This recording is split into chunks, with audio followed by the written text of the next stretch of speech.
You're saying the Archbishop of Canterbury has been dubbed the world's richest religious leader. Did he make money in a previous life working in the oil industry? He did. He did. He comes from a very well-to-do family as well. His mother was Churchill's secretary. His was actually the sister of an aristocratic cabinet member in in Churchill's government, Rab Butler. And he made his fortune in the oil industry. Not that you'd believe it now, because of course he's like all wokeists, embracing the net zero thing and trying to force the rest of us to, spend a fortune on upgrading our houses with heating systems which don't work and things like that. He's kind of he is a perfect example of the kind of very kind of wealthy liberal elite preaching down to the rest of us, completely out of touch. And as I said in the article, with his two palaces, one in Canterbury and one just across the river from Parliament, Lambeth Palace. And he has said, this Archbishop of Canterbury, and I quote, "Deportations and the potential forced return of asylum seekers to their home countries are immoral and shame us as a nation," which of course is good left-wing bleeding heart stuff. So Conservatives, David, are saying, well, give up your two palaces, house the illegal migrants and use your personal wealth to pay for them.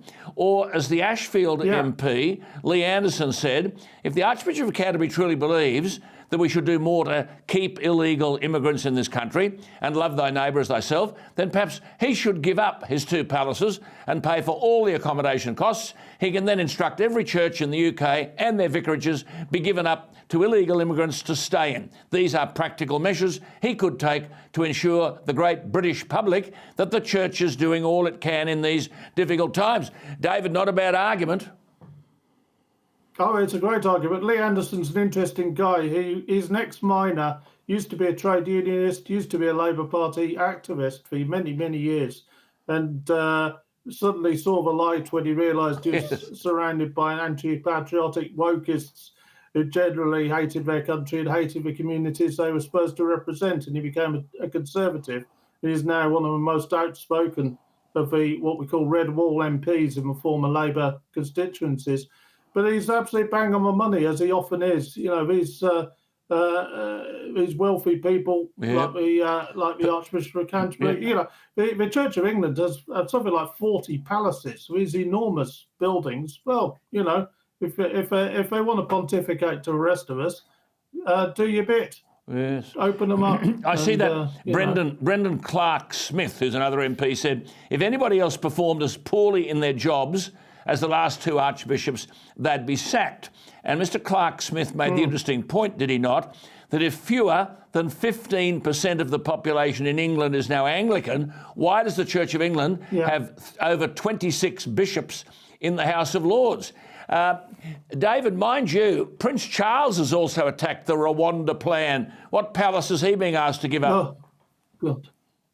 Well, he should be giving up a couple of them, I would say. I mean, this is actually Prince Charles's intervention is quite serious, because if we're doing a poll on it this weekend, because after the great work we were celebrating it last week with the Jubilee, the great work of his mother, staying out of politics, being a unifying figure, being a great head of state, he's really threatening the future of the monarchy in this country by going after these sorts of policies and things. I mean, actually, he's attacking the very people who support the monarchy, ironically. Quite.